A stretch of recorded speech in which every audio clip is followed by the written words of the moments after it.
우리 인사하겠습니다. 샬롬. 샬롬. 우리 옆사람 같이 인사하겠습니다. 샬롬. 샬롬. 이제 하나님 아버지의 손으로 나온 여러분에게 하나님께서 크신 은혜를 내려주실 줄 믿습니다. 네, 우리 하나님께서 여러분에게 큰 선물을 주실 거예요. 은혜의 선물로서. 그리고 하나님께서 여러분의 모든 삶을 인도하여 주실 줄 믿습니다. 우리 옆사람에게 잘 오셨습니다. 인사하겠습니다. 잘 오셨습니다.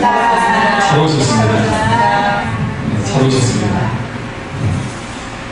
너무나도 삶이 팍팍한 러시아인 남자가 있었는데요. 이 사람이 결국에 자살하기로 마음을 먹었다고 합니다. 어느 날 저녁에 그가 빵을 한 뭉치 가지고 시골길을 걸어갔어요. 마침내 철로가 나타나자 그는 그 위에 눕게 되었어요. 잠시 후에 한 농부가 지나가고 있는데 이 광경을 보게 된 것이죠. 그래서 농부가 그에게 묻습니다. 여보시오, 지금 철도 위에 왜 누워 있는 것이오? 물었어요. 그러니 남자가 말합니다. 기차가 지나갈 때 치여서 자살하려고 합니다. 라고 했어요. 농부가 묻습니다. 그런데 그 옆에 빵은 무엇이오? 물었어요. 남자가 말합니다. 이거요, 이 지역에 있는 기차가 오려면 며칠 걸린다고 해서 굶어주지 않기 위해서 이렇게 빵을 준비했습니다. 라고 하는 것이죠. 네. 우리가 세상 살기가 힘들지만 우리가 하나님 안에서는 소망과 희망이 있을 줄 믿습니다. 네. 우리 젊은이들이 가장 많이 사실 힘든 것 같아요. 10년 전의 상황과도 많이 상황이 다른 것을 볼 수가 있는데요. 하지만 우리가 하나님 안에 갈 때 하나님께서 우리에게 살 길을 인도하여 주실 줄 믿습니다. 생명의 근원 되신 하나님께서 우리에게 삶의 길로 생명의 길로 인도하여 주실 줄 믿습니다. 이 골로새서의 말씀을 살펴보면 이 바울이 로마 감옥에 갇혀 있을 때 이 서신서를 쓰게 되죠. 이 골로새 주변에 이단 사상이 들어오게 되면서 그리스도 중심의 교리를 강조하는, 이단을 배격하고 그리스도 중심의 교리를 강조하는 말씀으로 시작하고 있는 것을 볼 수가 있어요. 예. 오늘날도 이단들이 아주 가까이에서 판을 칩니다. 우리 주변에 곳곳에 이단들이 다니고 있어요. 그들이 우리보다도 더 복음을, 그들의 그 잘못된 교리를 더 열심히 증거하는 것을 볼 수가 있죠. 정말 깨어지지 않으면 이단에 넘어갈 수도 있고, 정말 폐가 망신하여서 자신의 인생도 망치게 되고 자신들의 가족들도 망치게 된다는 것을 우리가 알게 됩니다. 이단들은 처음에 성경에 대해서 말하죠. 그리스도에 대해서 말을 하기도 합니다. 하지만 나중에는 그래서 제리메스가, 구원자가 바로 자신의 교주라고 이야기를 하는 것이죠. 자신의 교주를 통해서 구원을 얻을 수 있다라고 나중에는 그렇게 강조를 하는 것이에요. 이단이라는 말, 그 단어처럼, 한자처럼 달을 이자 끝단자를 써서 처음에는 성경에 대해서 아주 장황하게 이야기를 하다가 나중에는 그래서 우리 교주가 여러분을 구원하십니다라고 그렇게 잘못된 이야기를 하는 것이죠. 그래서 우리가 거기에 속아 넘어가서는 안 되는 것입니다. 바울도 지금 이 시대에 이단 사상이 일어나고 있어요. 이단 사상이 일어나니까 그때 바울이 강조한 것이 무엇입니까? 바울이 강조한 것은 이단의 위험성을 경감시키면서 우리가 정말 집중해야 되는 것은 그리스도의 탁월함, 주님의 우월성에 대해서 바울은 강조하고 있는 것이죠. 곧 그리스도는 하나님과 같은 분이시다, 동등한 분이시고 만물이 그와 함께 있었고 우리를 위해 십자가에 죽으심으로 말미암아 다시 살아나셔서 우리를 구원해 주셨다, 그렇게 강조하고 있는 것이에요. 그래서 우리 주님의 그 탁월함에 대해서, 우월성에 대해서 바울은 강조하고 있어요.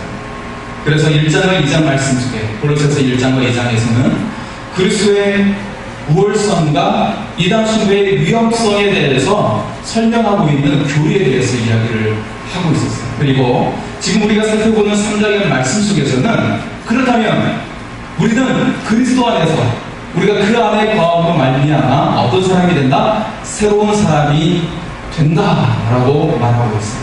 우리가 그리스도 안에서 새로운 사람이 될 줄 믿습니다. 우리가 그리스도 안에서 새 사람이 될 것을 바울은 우리에게 말하면서 우리 성도들이 실천적인 삶에 대해서 초점을 맞추고 우리에게 말씀을 하고 있어요. 우리가 어떤 삶을 살아야 하느냐, 그렇게 말씀을 하고 있습니다. 우리 그리스도인들은 주님께서 우리를 구원해 주셨다고 하는 복음으로 사는 사람들인 줄 믿습니다. 무엇으로 사는 사람들이에요?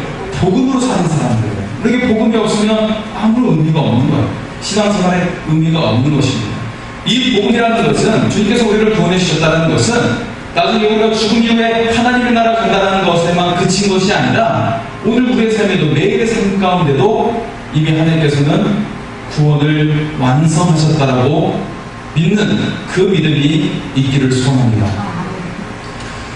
이 복음은 무엇이냐? 바로 과거의 죄와 저주에서 벗어나서 앞에 있는 예수 그리스도의 구원에 초점을 맞추며 사는 사람들. 과거의 삶에 초점을 맞추는 것이 아니에요.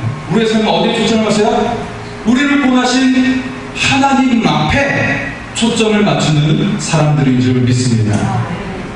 다시 말해서 그리스도인들은 복음의 사람들로서 과거가 아니라 구원받은 자로서 우리가 앞에 있는 새로운 삶에 초점을 맞추는 사람들입니다. 그래서 바울은 우리에게 새로운 삶에 대해서 강조를 하고 있습니다. 오늘 본문에서 그리스도 안에서 새 사람으로서 성도가 실천해야 할 신앙의 덕목들을 바울은 이야기하고 있고, 그리고 그리스도 중심의 삶에 대해서 말씀을 하고 있습니다. 그래서 정말 강조하는 것은, 한번 따라서 할까요? 그리스도 안에서 새 사람. 네, 바울은 이 그리스도 안에서의 새 사람을 강조하고 있는 것입니다. 이게 바로 이 골로새서 말씀의 초점입니다. 그렇다면 새 사람으로서 삶을 살기 위해 필요한 것이 무엇일까? 무엇이 필요할까요? 우리 아이들이 처음에 학교에 입학하면 무엇이 필요해요? 책가방도 필요하고, 노트도 필요하고, 학용품도 필요하고, 여러 가지가 필요하죠. 도구들이 필요하겠죠. 우리도 마찬가지로 새 사람이 되기 위해서 새로운 도구가 필요해요. 새로운 우리의 삶의 조건들이 필요합니다. 그렇죠? 바울은 그것에 대해서 오늘 말씀에 말하고 있습니다. 우리 12절 말씀을 같이 한번 읽어보겠습니다. 12절 말씀입니다. 시작.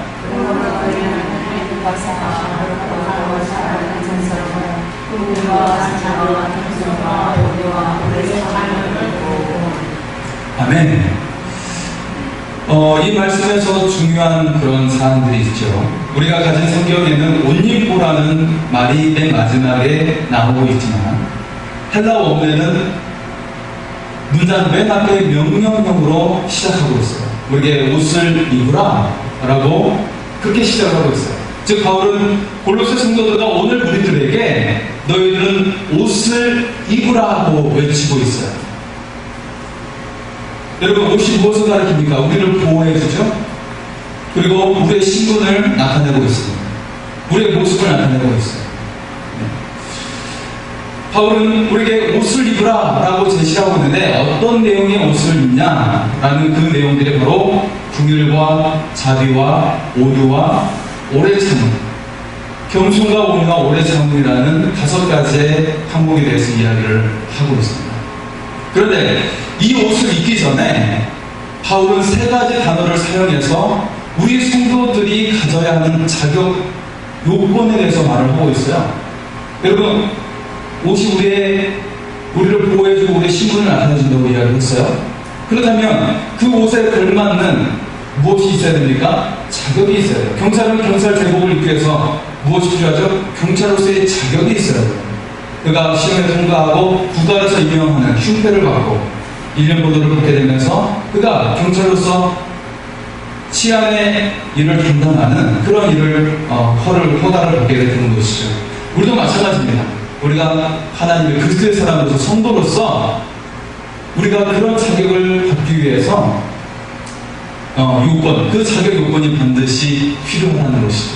우리 성도의 자격 요건이 무엇입니까? 여러분, 무엇입니까? 여러분 누구죠? 여러분 성도예요. 거룩한 하나님의 사람들이라는 의미입니다. 우리가 성도입니다. 이 성도란 말은 너무나도 놀라운 말이죠. 우리가 어떻게 성도가 될 수가 있겠습니까? 거룩한 사람이 될 수가 있겠습니까? 놀라운 말이죠. 근데 우리가 하나님의 사람으로서 성도가 되기 위해서 자격이 있는데 무엇이냐? 그걸 먼저 오늘 바울은 말하고 있어요. 세 가지입니다. 12절 말씀 앞부분에 이렇게 말하고 있어요. 택하고 거룩하고 사랑받는 자. 우리 12절 말씀 다시 한번 읽어보겠습니다. 12절 말씀 시작. 하나님과 사랑하사 거룩하고 사랑받는 자처럼 공자와 자녀와 겸손과 오도와 우리 성결 상님을 오시고. 아멘. 자, 우리의 자격에 대해서 택하고 그리고 거룩하고 사랑받는 자라고 말하고 있습니다. 이게 바로 성도의 자격 요건이라는 것입니다. 사랑하는 성도 여러분, 우리가 새 사람이 되기 위해서 먼저 기억해야 할 것이 바로 이 세 가지라는 것이죠. 첫째, 우리가 하나님의 택함을 받은 사람들이라는 것입니다. 교회라는 말이 우리가 믿는 사람들의 모임이 교회인데 헬라어로는 에클레시아예요. 이 뜻은 무엇이냐면 부름을 받은 사람들의 모임이에요. 누구의 부름을 받았어요? 먼저 믿는 사람이 야, 예수 믿게 이리 와라고 해서 부름을 받은 게 아니라 여기 나와 있는 여기 계신 여러분 모두는 누군가에 의해서 부름을 받은 게 아니라 바로 하나님께 부름을 받은 자인 줄 믿으시기 바랍니다.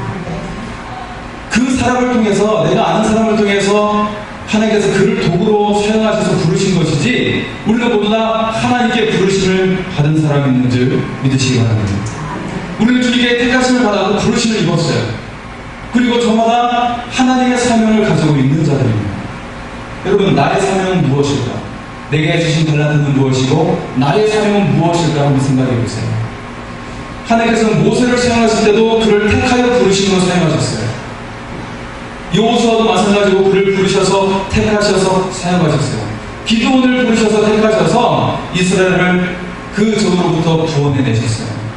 하나님께서는 그 시대마다 우리를 부르시고 이 시대 가운데 하나님을 위해 우리를 사용하심을 기억하시기 바랍니다. 바로 택하여 부르셨다라는 것. 자, 둘째로 우리가 거룩한 자라고 말합니다. 거룩한 자. 여러분 거룩한 자인 줄 믿습니다. 아멘이 굉장히 자신이 없습니다. 여러분 거룩한 자가 아니면 여기 있을 수가 없는 겁니다. 하나님을 믿을 수가 없는 것이죠. 우리는 거룩한 자인 줄 믿습니다. 아멘. 거룩한 자예요. 하나님의 부르심을 받은 사람, 하나님께서 택하신 사람은 이게 거룩한 사람이에요. 왜냐하면 하나님이 거룩하기 때문에 하나님과 함께 있는 사람은 거룩해지는 거예요. 거룩한 삶을 따라 살아가는 사람입니다. 그런데 이 거룩이라는 말 속에 원어적인 의미 속에 담겨져 있는 것은 무엇이냐면 구별된 자라는 의미입니다. 무엇으로부터 구별되었습니까? 세상으로부터 구별되었어요. 하나님을 위해서 따로 떼어놓았다는 뜻을 가지고 있습니다. 이것은 우리가 현재 거룩한 상태임을 나타내고 있는 것이 아니라 그것을 말하는 것이 아니고 우리의 목표치를 말해주는 거예요. 우리의 목표, 우리가 무엇을 추구하며 살아가는 사람인가를 말해주는 거예요. 우리의 상태는 거룩해질 수는 없어요, 사실은. 우리가 하나님께 가까이 나아가고 하나님만을 구하고자 하지만 사실 우리는 거룩한 문제는 아니에요. 왜냐하면 거룩함이라는 단어 자체가 하나님께만 사용될 수 있는 단어이거든요. 사람에게는 쓸 수 없는 단어예요.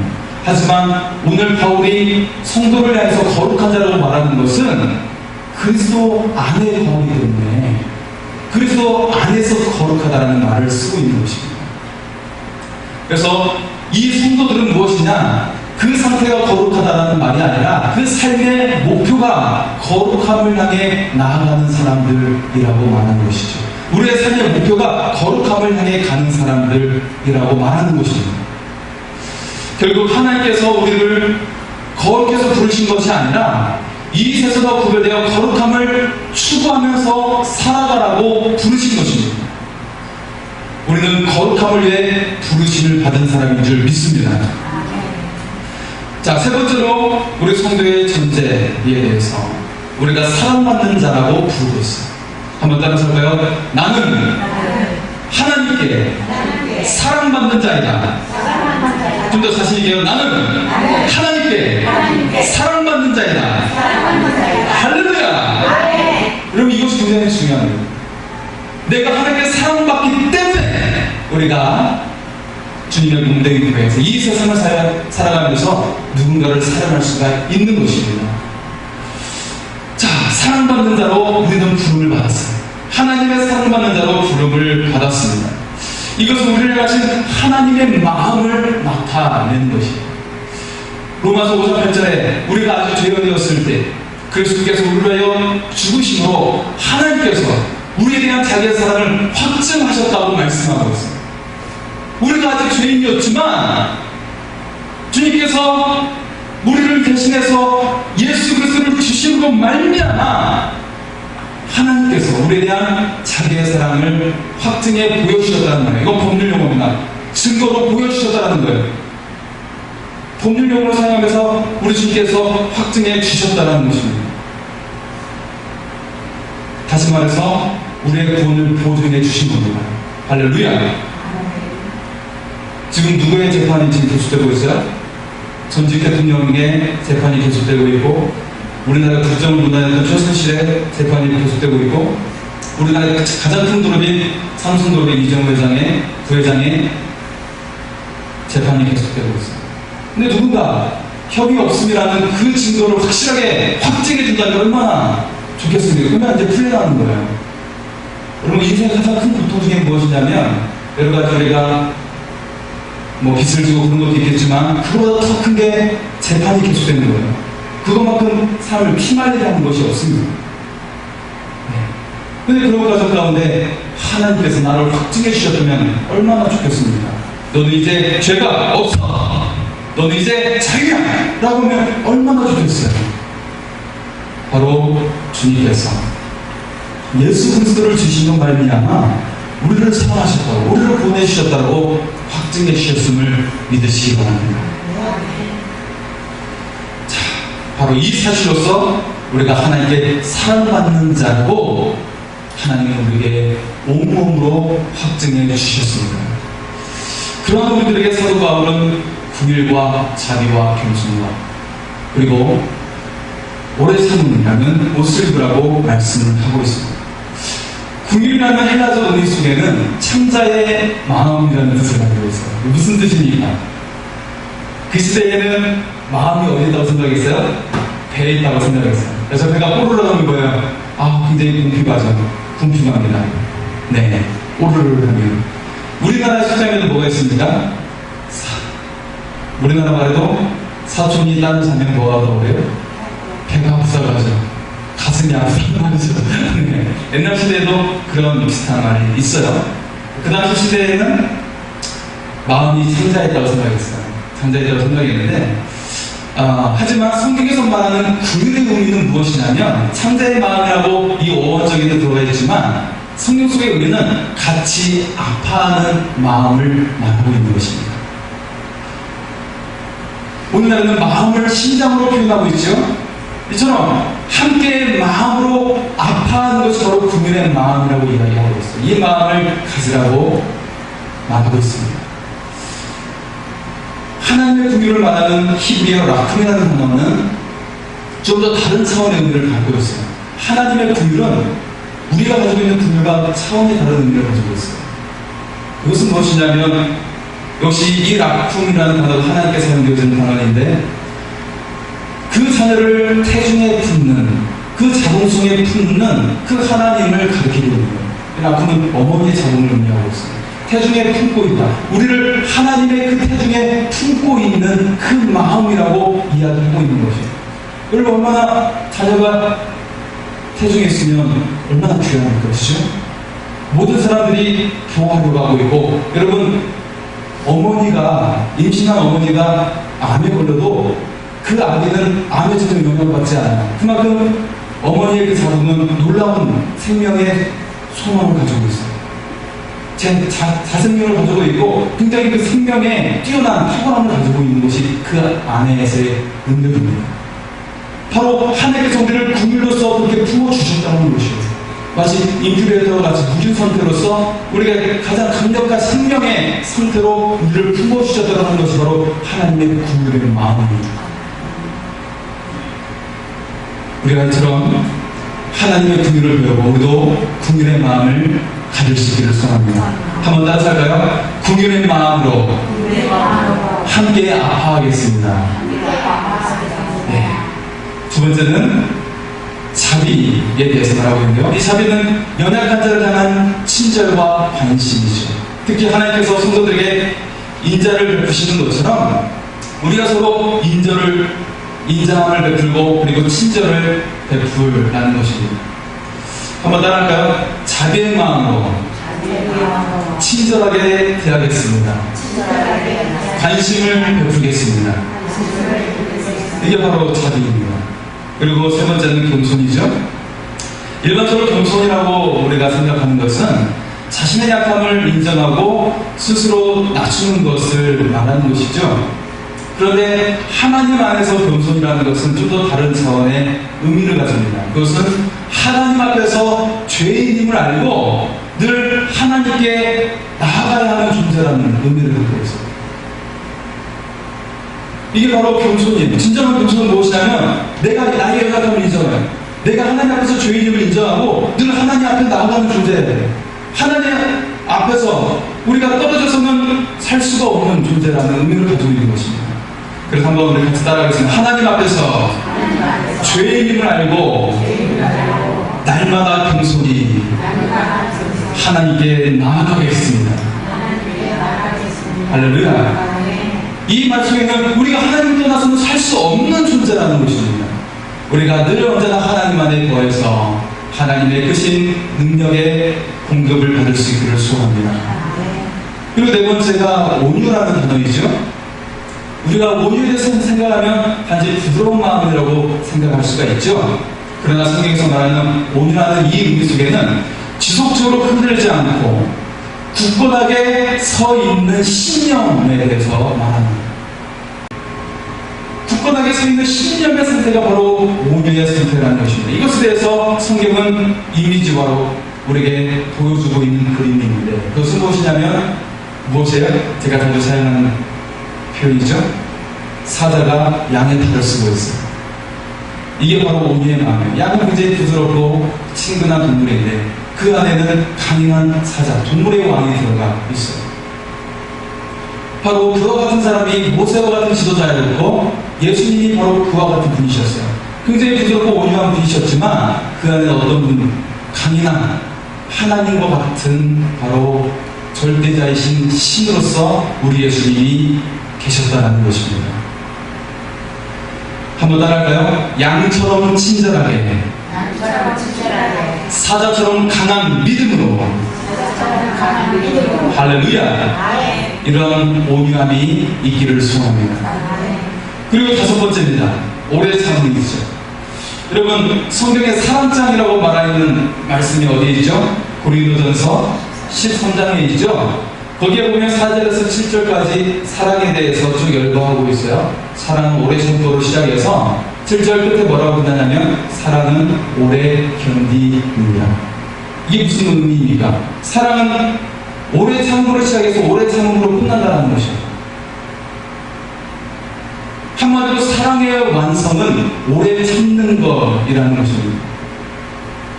여러분, 남녀간의 사랑이 아름답다고 말을 하지요. 처음에는 감정으로 시작되지만 가장 성숙한 사랑은 오래 참음에 있다는 것입니다. 오래 참음이라고 하는 의지와 결단이 바로 사랑의 성숙이라는 것이죠. 여러분, 우리가 자녀를 사랑하죠. 그런데 항상 사랑합니까?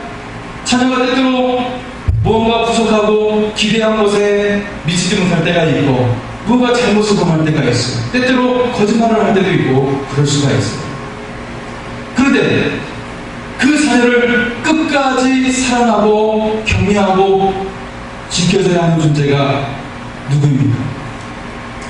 바로 부모인 우리가 바로 그런 존재라는 것입니다. 왜냐하면 내 자녀를 내가 사랑하고 격려하고 또한 지켜주지 못하면 세상의 어느 누구도 내 자녀를 사랑하고 격려하고 지켜주지 않기 때문에 그렇습니다.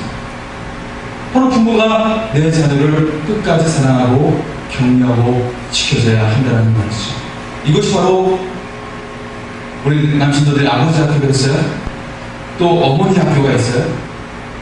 아버지 학교와 어머니 학교의 핵심이 바로 이 내용 안에 담겨져 있습니다. 나는 아버지입니다. 나는 어머니입니다. 한번 여성분들은 나는 어머니입니다. 남자분들은 나는 아버지입니다. 한번 하겠습니다. 시작. 나는 아버지입니다. 크게 하겠습니다.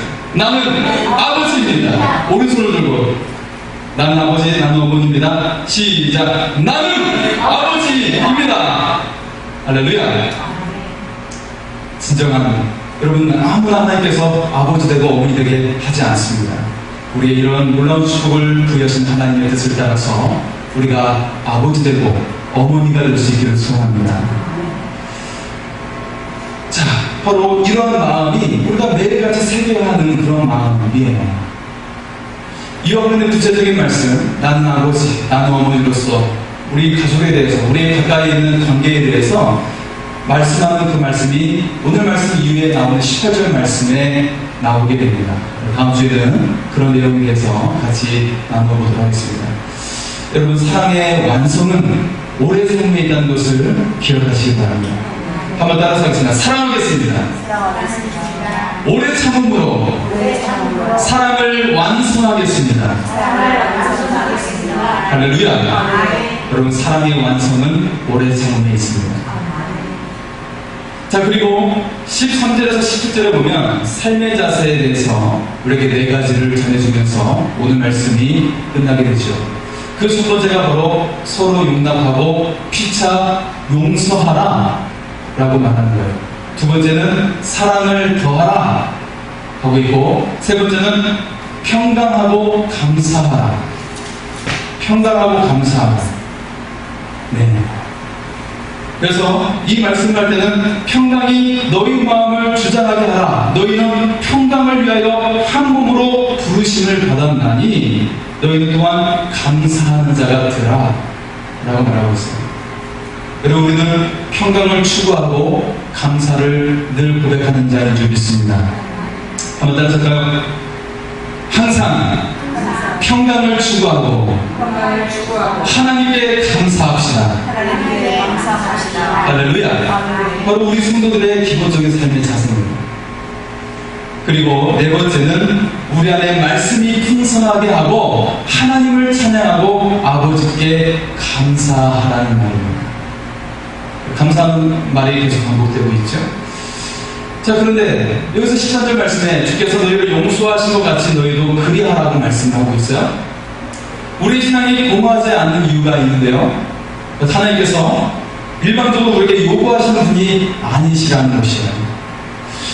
하나님께서 직접 행함으로 보여주셨다는 것입니다. 그리고 지금도 우리 하나님께서는 행하고 계시고 계신다는 것입니다. 하나님께서 우리를 구원하시기 위해서 다른 방법을 취하시지 아니하시고 자신이 직접 육신을 입고 이 땅에 오셨어요. 이 땅에 오셨고 자신의 몸을 내어주셨습니다.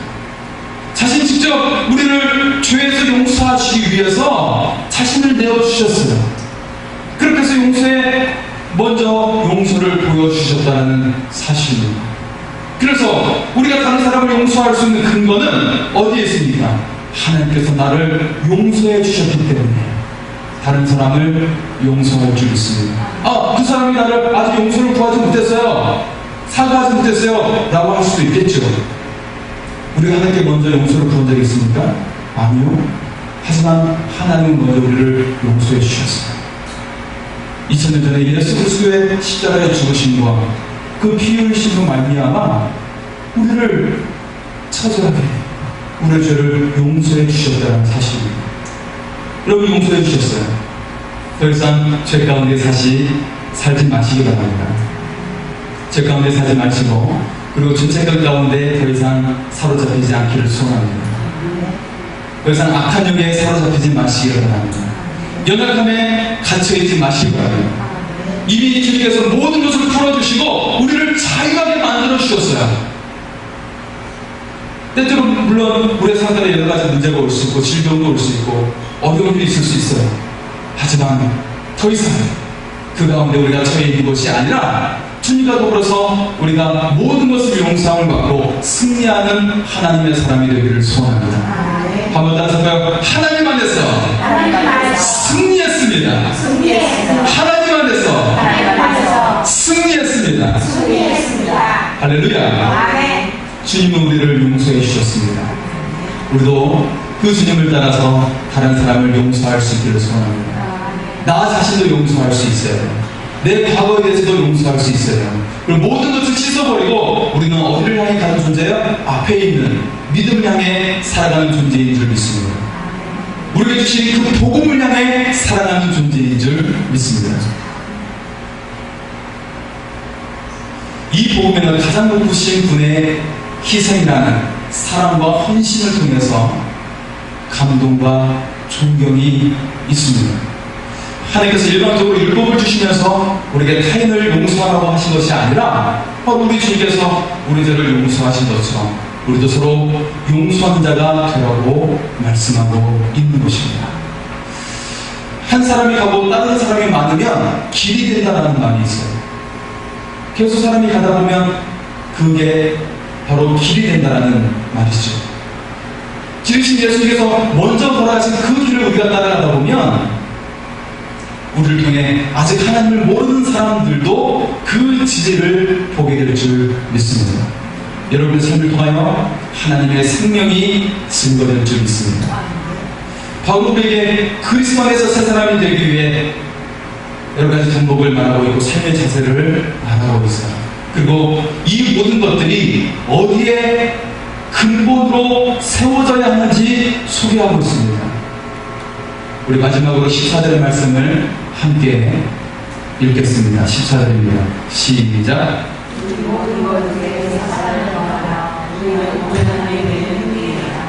아멘. 다시 말하면 이 모든 것의 근거로서 사랑을 더하라는 말입니다.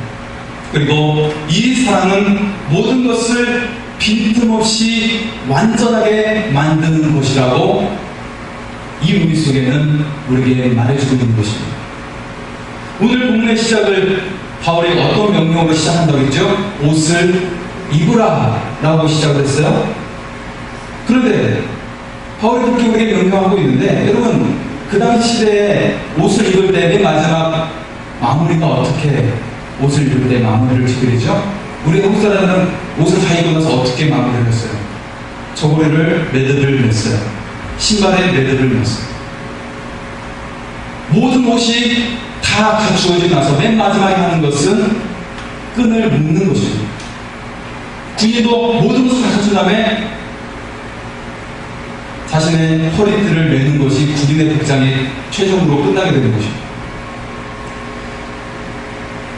오늘 본문에서 말하고 있는 것, 끈으로 매는 것으로 옷이 마무리되듯이 모든 것들, 마찬가지로 우리가 그리스도에서 새 사람이 되기 위해 여러 가지 덕목을 지켜야 하고 또 삶의 자세를 가져야 하는데, 그런데 그 덕목과 자세를 완벽하게 만들어주는 것이 있는데 그것이 바로 사랑이라고 말하고 있는 것입니다. 그리고 여기에는 하나님의 절대적인 사랑을 말하는 아가페라는 단어를 사용하고 있습니다. 우리가 사랑하라고 말하고 있는데, 명령하고 있는데 하나님의 절대적인 사랑을 가리키는 아가페로 사랑하라고 말하고 있습니다. 우리가 그리스도 안에서 새 사람이 되어갑니다.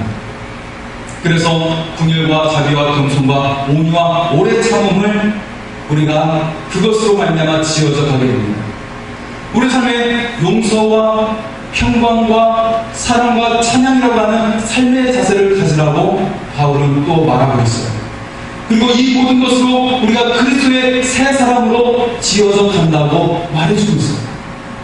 그런데 모든 집들이 그러하듯이 그 기초가 단단히 서야 합니다. 그리고 기초가 좋아야 합니다. 모든 동물들이 바로 설 수 있는 기초가 되는 것이 바로 사랑이라고 말해주는 것이에요. 우리 교회가 이제 어떤 이름이 됐습니까? 주사랑 교회가 됐어요. 사랑이 우리를 완전한 자로 만들어준다는 것을 기억하시기 바랍니다. 바울은 우리가 성도로서 완전한 자로 만드는 그 매듭이 사랑이라고 말해주고 있는 것이에요. 하나님께서는 이 독생자 예수 그리스도를 주실 수 있었던 것도 우리를 향하신 하나님의 절대적인 사랑이라고는 아가페의 사랑으로 말미암아 우리를 사랑하신 것이에요. 우리가 무언가를 잘해서가 아니었어요.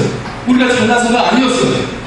오직 우리를 끊임없이 사랑하시고 우리를 위해 하시는 하나님의 사랑 때문이었습니다.